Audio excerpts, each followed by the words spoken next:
합니다. 내가 하나님 너의 구원자를 잊어버리고 라는 제목으로 우리 같이 말씀을 나누기 원합니다. 우리는 바벨론과 모압에 이어서 이스라엘의 북쪽이었던 아람과 동맹을 맺었던 북이스라엘 멸망을 우리가 이어서 보게 됩니다. 역사를 통치하시는 그 하나님의 손에 나라의 흥망성쇠가 다양한 이유로 학적으로 분석이 되지만 여러분, 그러나 나라를 일으키고 또 넘어지게 하는 분은 역사가 아니라 하나님이시고, 하나님과의 관계가 가장 결정적인 것임을 여러분, 성경은 반복해서 우리로 하여금 주목해 보도록 하고 있다는 것 잊지 않기를 축복합니다. 다메섹이 무너지고 황폐하게 되죠. 오늘 말씀에 무엇 때문에 그렇게 되고 있는 것입니까? 여러분, 이스라엘의 북쪽에 아람이라는 나라가 있는데 이 아람의 수도가 다메섹이에요. 다메섹. 당시 이스라엘을 둘러싸고 있던 이 두 큰 핵심적인 문명이 있었죠.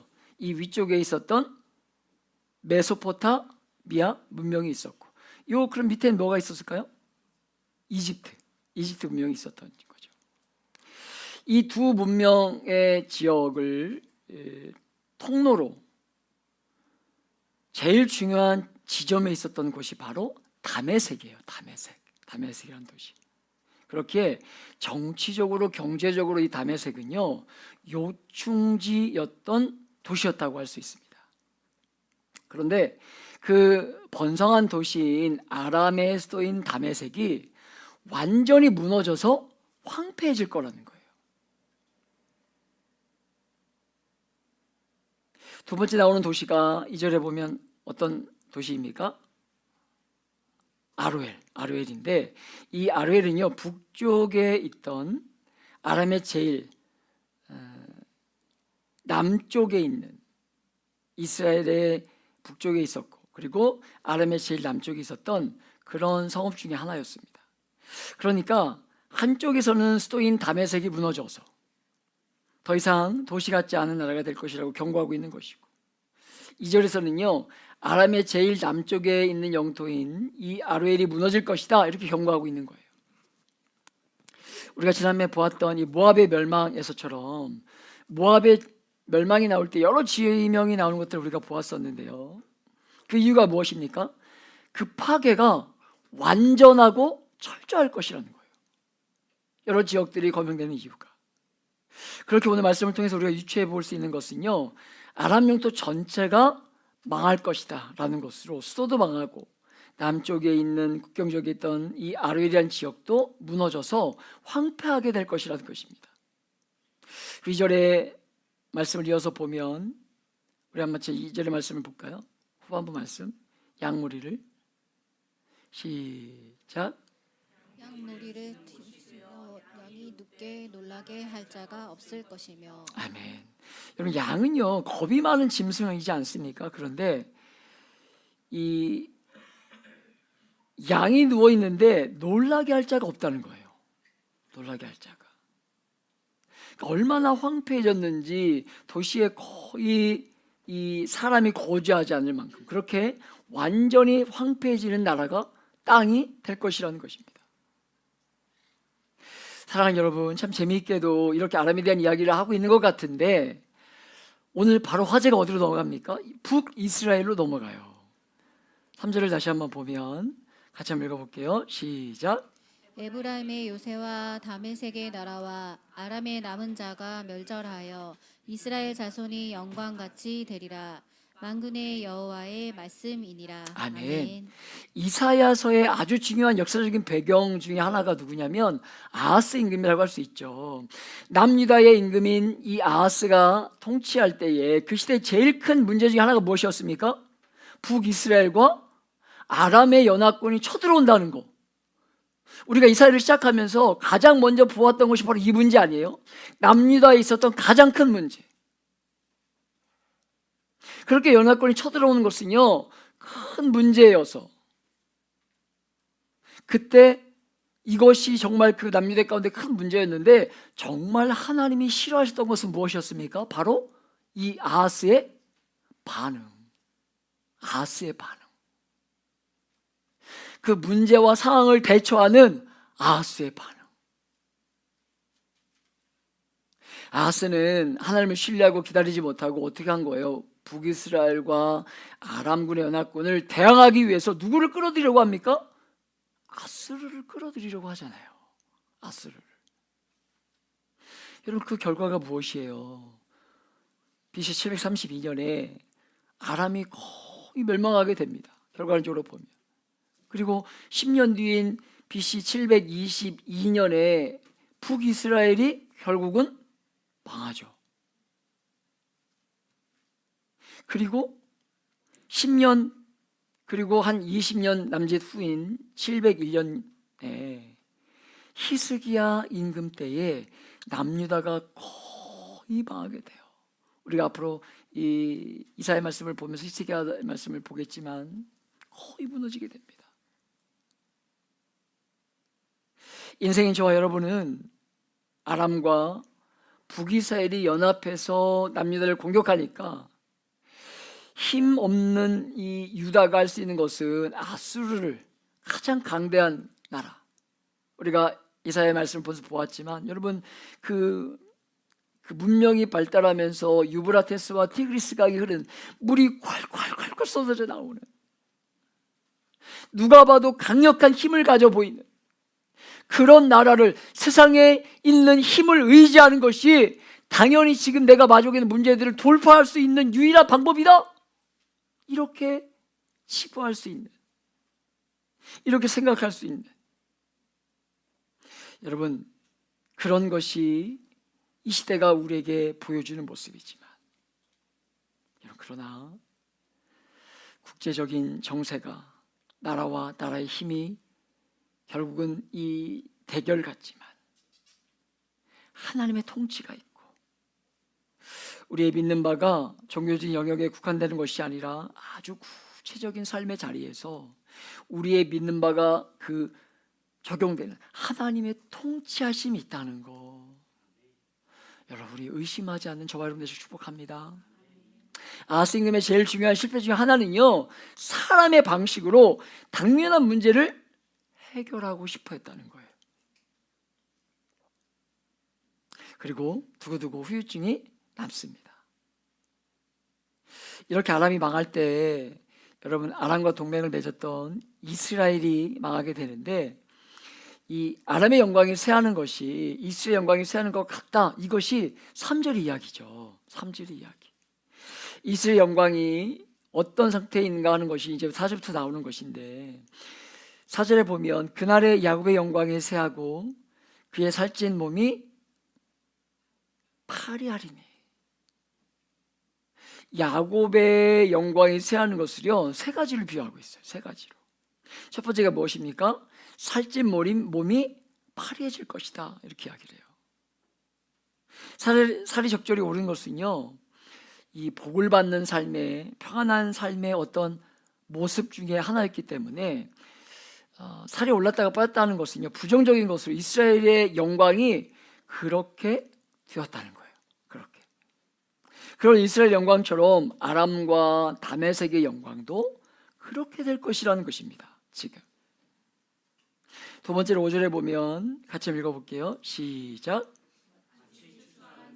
곡식을 거두어 가지고 그의 손으로 이삭을 벤 것 같고 르바임 골짜기에서 이삭을 준 것 같으니라. 아멘. 르바임 골짜기는 예루살렘 남쪽에 있던 지역입니다. 이스라엘을 통해서 경고의 말씀을 듣고 있는 이스라엘 백성들이 알아듣도록 르바임 골짜기는 그들에게 익숙한 지명이었을 거예요. 르바임 골짜기에 곡식이 익어서 추수할 때가 되면, 여러분 가을에 이 들녘에 가보면 얼마나 장관입니까? 그거보다 아름다움이 없는 것 같아요. 특별히 우리가 이제 다다음 달 얼마 남지 않았죠. 5월 9일에 이제 우리 햇세드 교회 고구마 농장이 있는 곳에 가서 고구마 파종을 하게 되는데, 경험해 보셨겠지만 여러분 9월에 고구마를 수확할 때 가보면요, 그 고구마 밭이 얼마나 아름다운지 몰라요. 이렇게, 네? 그 보랏빛을 띠기도 하고 초록빛을 좀 진한, 그렇게 다 익어서 추수할 때가 되면 여러분이 아시는 것처럼 오늘 말씀에도 보면 익어서 추수하고 나면 나그네와 고아와 과부가 먹을 수 있도록 일정한 정도를 남겨놓거나 뭐 떨어진 이삭을 그냥 두라는 거예요. 그게 우리가 3월에 시작하면서 읽었던 그 레위기의 말씀 중에 나오지 않습니까? 희년과 또 고아와 과부와 나그네들을 위해서 일정 부분을 남겨놓으라고. 풍성한 추수를 기다리는 것이 이 르바임 골짜기 그렇게 거두고 나면 앙상하게 땅에 떨어진 이삭과 혹은 가난한 이웃들의 손으로 뜯어먹을 정도의 이삭들만 남겨져 있는데, 그러니까 영광의 그 이 부요와 풍요는 다 사라지고 남아있는 그 작은 가지, 연약한 자들 위해서 남겨놓은 그 작은 가지 혹은 떨어져 있는 것들, 그것이 오늘 성경이 뭐라고 이야기하는 거예요? 그것이 이스라엘의 영광이라는 거예요. 그것이. 사랑하는 여러분, 개인도 그렇지만 나라도 마찬가지입니다. 하나님이 허락하실 때의 영화로움이 있고 부유함이 있지, 하나님이 그 영광을 거두어 가시면 병이 들어서 파리해진 그런 모습을 볼 수밖에 없다는 거예요. 은혜가 있을 때, 하나님이 우리에게 영광을 주실 때 정말 그 영광을 붙들고 그 은혜를 빼앗기지 않는 거, 정말 중요한 것임을 절대 잊지 않으시길 축복합니다. 언제나 가능한 일이 아니라는 거예요. 언제나. 제가 죄송합니다. 너무 짧은 기간을 방문했는데 너무 우려먹는 것 같아가지고, 제가 영국에 정말 짧은 기간 방문하면서 그럼에도 불구하고 여행이었지만 뭐랄까요, 뭔가 논문을 쓰기 위한 시간이었기 때문에 여러 가지를 많이 보면서 정말 많이 교회에 그 20여 년, 그건 이제 곧 그죠? 한 20년 가까이 되는 그 전에 갔을 때 그 교회들이 문 닫고 그 교회들이 다른 공간으로 쓰이고 있는 것들을 제가 너무나 그냥 현장에서 그냥 보고 왔던 것 같아요. 그리고 여러분, 그 시간이 흘러온 지금 한국 교회에도 얼마나 많은 예배당이 다른 용도와 공간으로 사용되고 있는 것들을 우리가 심심치 않게 봐요. 그렇게 변해가고 있는 것들을. 여러분, 나라의 흥망성쇠가 정치를 어떻게 하는가에 달려있는 것 같지만, 어떤 특별한 사람을 세우면 뭐든지 해결될 것 같지만 그렇지 않습니다. 하나님이 복을 주시는가, 그것이 우리의 영화로움의 핵심과도 같은 것이라는 거예요. 세 번째로 이스라엘의 영광을 비유하면서 6절에 보면 같이 한번 읽어볼까요? 6절 시작. 감람나무를 흔들 때에 가장 높은 가지 꼭대기에 과일 2개가 남음 같겠고, 무성한 나무의 가장 먼 가지에 4-5개가 남음 같으니라. 이스라엘의 하나님 여호와의 말씀이니라. 아멘. 여러분, 과일이 풍성하게 달린 나무들을 보면 얼마나 이렇게 가을에 마음이 풍족해지는지 몰라요. 제가 작년에 일하러 갔을 때, 어머님 댁 일하러 갔을 때 어머님 댁 밭에 감나무가 있는데 풍성히 열렸더라고요. 근데 너무 이제 목이 말라가지고 그 농약을 안 치니까요, 단감나무에서 감을 쫙 따가지고 쓱쓱 비벼가지고 이렇게 먹었는데 얼마나 달고 이렇게 시원했는지 몰라요. 그런데 우리 감나무의 특징이 뭐냐면 이 나무 가지가 연약하지 않습니까? 감나무를 보신 분들은 아시겠지만, 그래서 감나무의 나무에 올라서 잘 따지를 못해요. 물론 감나무를 전문적으로 하시는 분들은 이 특수가위가 있어서 위에 있는 것 다 따지만, 정말 높이 있는 몇 개 있는 것들은 감을 따지를 못합니다. 남겨놓기도 합니다. 까치들이 와서 먹도록 남겨놓기도 해요. 그런데 겨울에 감이 안 떨어지고 이렇게 남아있으면요, 얼마나 처량한지 몰라요. 그 감이 얼마나 처량해 보여요. 바짝 마르고요, 말라가지고 얼마나 촬영해지는지 몰라요.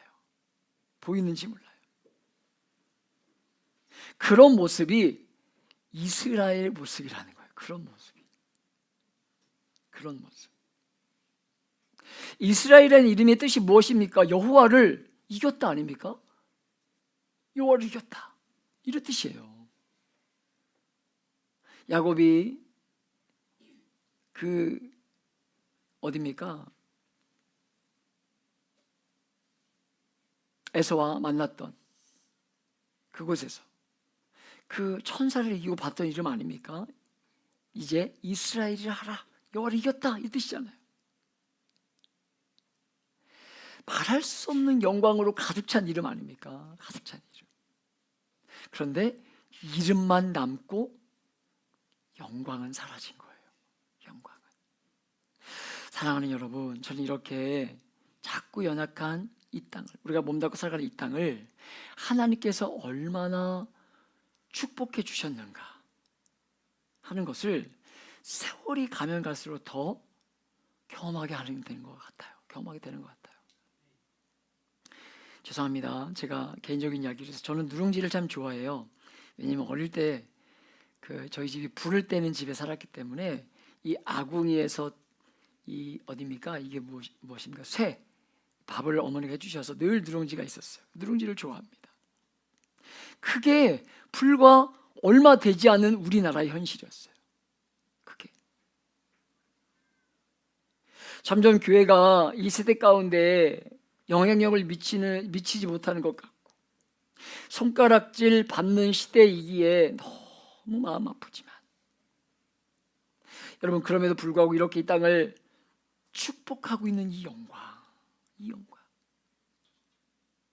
파리하여 가지 않도록 어떤 것 하나도 당연한 것으로 여기지 않도록 하나님 앞에 믿음으로 바로 서는 것. 여러분과 제가 해야 할 너무나 중요한 싸움 중의 핵심임을 잊지 않기를 축복해요. 진짜 우리가 싸워야 될 것이 무엇인가? 계속 말씀드리고 있지만 한 나라가 수천 년 영광을 유지한 나라가 없죠. 로마 있잖아요. 이렇게 알 수 있겠지만 얼마나 엄청난 전쟁, 동로마와 서로마 합쳐서 1000년이라고 하지만 이 중요한 때에 하나님의 은혜가 가져온 영광이 쇠하지 않도록 우리가 이 은혜를, 이 마음을 잘 지켜야 된다는 것으로. 왜 아람과 이스라엘의 영광이 쇠하게 됩니까? 우리가 보겠지만 아람과 이스라엘의 영광이 쇠하는데 하나님이 완전히 없애지는 않으세요. 남겨놓으세요. 추수 후에 이삭을 죽을 수 있도록 남겨놓으셨고 그 나무 꼭대기에 과실을 남겨놓으시는 것처럼 영광을 다 빼앗가지는 않으십니다. 그렇게 조금 남겨서 정결하게 하는 이 정화되는 과정을 거치고 나서 다시 영광을 회복하는 소망을, 밑바닥까지 드러난 이 북이스라엘에게 다시 한번 그런 소망을 주고 계시는 거예요.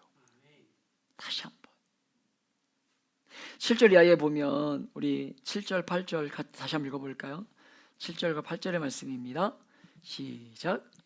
그날에 사람이 자기를 지으신 이를 바라보겠으며 그의 눈이 이스라엘의 거룩하신 이를 뵙겠고 자기 손으로 만든 제단을 바라보지 아니하며 자기 손가락으로 지은 아세라나 태양상을 보지 아니할 것이며. 아멘. 여러분, 이 모든 정결케 하는 과정을 거쳐서 하나님이 기대하는 모습이 무엇이겠습니까? 자기를 지으신 이를 바라보는 거. 저와 여러분을 창조하고 우리를 우리 되게 하시는 그분을 바라보는 것, 이것이 하나님이 저와 여러분을 정결케 해서 데리고 가고 싶어하는 지점이라는 거예요. 지점. 우리의 눈이 하나님이 주신 영광에만 빼앗기지 말고, 하나님이 주신 이 영광에만 빼앗기지 말고, 영광을 주신 그분께 우리의 눈이 두어지기를. 그거 말고, 주신 거 이거 말고, 지금 사는 집, 차, 직장, 아내, 아이들, 배우자, 상황, 형편, 누리는 것, 여기에 마음 빼앗기지 말고 이것을 주신 하나님께 그렇게 그분을 바라보고 신뢰하고 그분이 우리의 마음을 그분께 두어야 하는데, 사람이 자기 손으로 만든 우상에게 마음을 두는 거죠. 오늘 본문에 등장하는 태양상, 이 아세라와 태양상에 마음을 두는 이유가 무엇입니까? 둘 다 풍요와 다산을 상징하기 때문이거든요. 태양이 비치니까 열매가 있지 않습니까? 이 아세라가 아이들을 많이 낳게 한다는 거예요. 아이들을. 그러니까 노동력이 너무나 중요하던 시절에 아이들이 태어나는 것은요, 축복의 상징이었습니다. 축복의 상징. 많은 사람들이 여러분 영끝이라는 표현을 사용하지 않습니까? 영혼까지 돈을 끌어 모아서 뭔가를 구입한다는 거예요. 뭔가를. 그래서 수많은 사람들이 어떻게 되는, 그 영혼이 무너지지 않습니까? 부의 마음이 다 빼앗겨서 그때 샀어야 하는데, 이렇게 사람의 영혼을 괴롭게 하면서 어떻게든 돈을 많이 벌고 자녀들이 받은 복 정말 누리며 살기를 그런 것을 다 마음이 빼앗겨서 그 일을 이룰 수만 있으면 자기의 손으로 우상을 만들고, 우리를 만드신 하나님께 우리의 눈이 가야 되는데 그것이 아니라 자기가 손으로 만든 우상. 무슨 말이, 한마디로 자기를 섬기는 거예요. 자기를. 많은 사람들이 예수를 믿는데 이렇게 믿는다는 거예요. 우상처럼. 자기가 하나님을 섬기고 하나님께 눈이 가야 하는데 끝없이 자기에게 눈이 가 있으니까 예수를 믿는데 우상처럼 믿는다는 거죠. 사랑하는 여러분, 우리는 우리의 눈이 우리를 지으신 하나님께 절대로 자기를 합리화하고 자기를 정당화하고 어리석이를 하기 위해서 신앙을 끌어다 쓰는 존재가 아니라, 돈과 세상의 논리에 마음을 빼앗겨서 그와 같은 방식으로 자기를 합리화하는 자리에 자기를 두려고 하지 말고 우리가 지금 사도전을 보낼 기간을 보내고 있지만 이게 인생이 아닙니까? 이게 하나님이 주신 저 여자가 먹으라고 했다니까요. 이게 인생이잖아요. 제가 처음 들어올 때의 창세기 말씀에,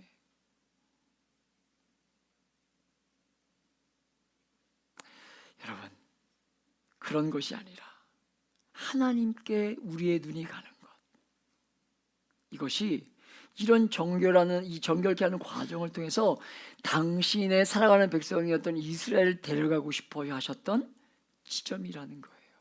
지점.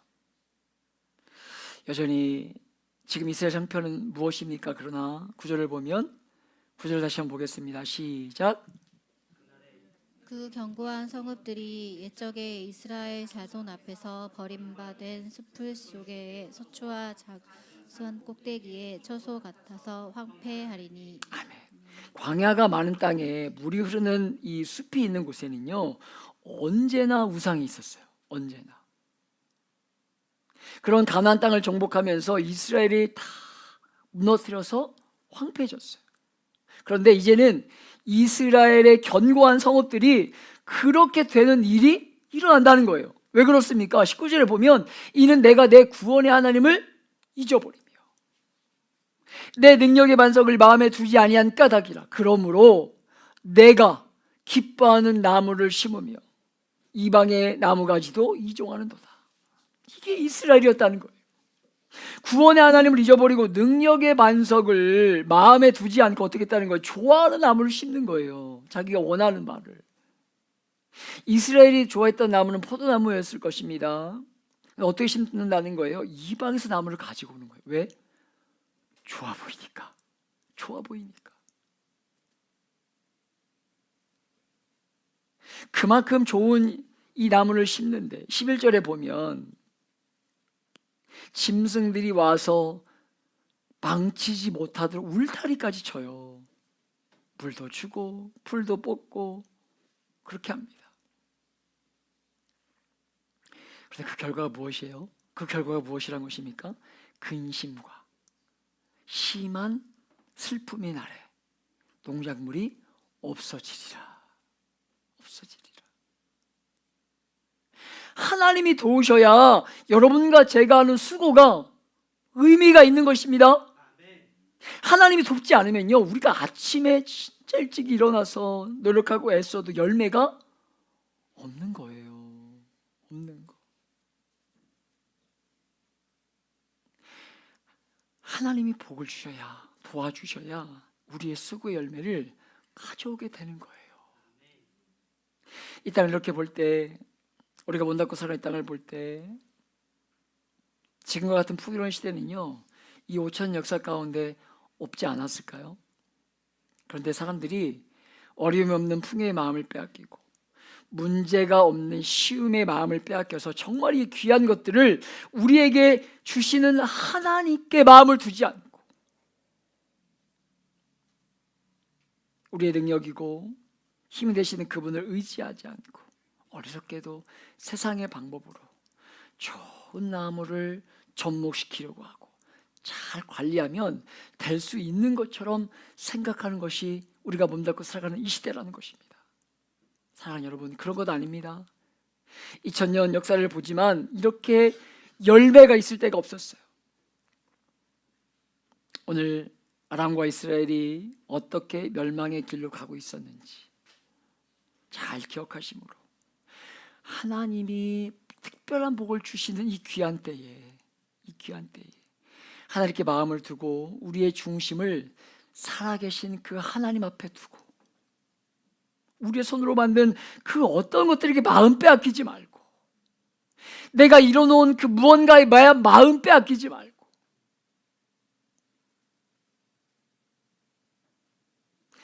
여러분, 성경에 우리에게 가르치고 있는 그 말씀 붙들고 믿음으로 신실하게 하나님께 반응하며 살아가며 하나님이 주신 것에 감사할 줄 아는 자족하고 또 그것이 충분하고 가장 합당할 때 좋은 것을 주시는 줄 알고 하나님을 멀리하지 않는 저와 여러분 되시길 예수님 이름 축복합니다.